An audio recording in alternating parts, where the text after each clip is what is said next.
I want to talk about this and give some historical context. First, the event itself, but also I want to push back a little bit on being too quick to label these attacks hoaxes, meaning the FBI has apparently determined that none of the callers who called in these threats had actual intentions of committing violence.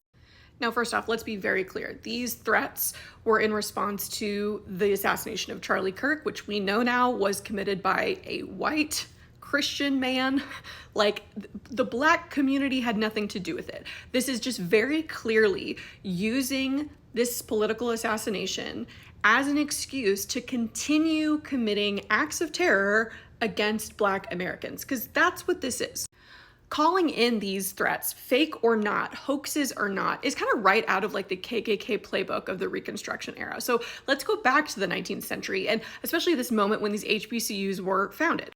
So there's this decade in American history, which I think is maybe the most important 10 years of our nation's history, called Reconstruction, right? And I think for the most part, it's a pretty big failure. I don't think the government really did nearly enough. One of the big successes of this era and of the 19th century in general was the founding of Black schools, the founding of Black institutions. Of course, they're forced that way because of segregation, and they're often like underfunded, that sort of thing, but still they exist. Specifically founding a lot of HBCUs. These are going to become the home and kind of the breeding ground for the future generations of Black leaders like Booker T. Washington, like Dr. King.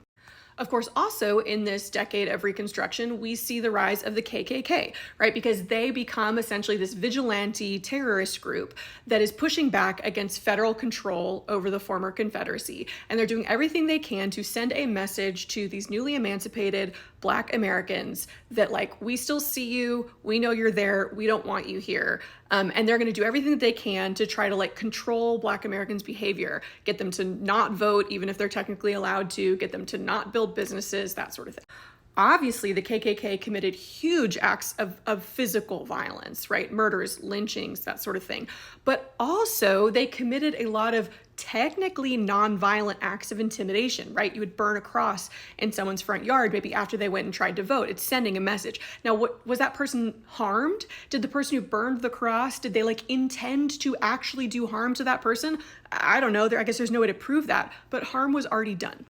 This is why I want to push back a little bit on just like pushing this off and saying, well, okay, the HBCUs were threatened, but then nothing came of it. No, something came of it. 8 to 9 HBCUs were forced to close for an entire day. Black students lost a whole day of learning, not to mention their like personal fear. I'd be terrified if I were at one of those schools. Whether or not anyone was physically harmed on those HBCU campuses over the last day, harm was done and a message was sent.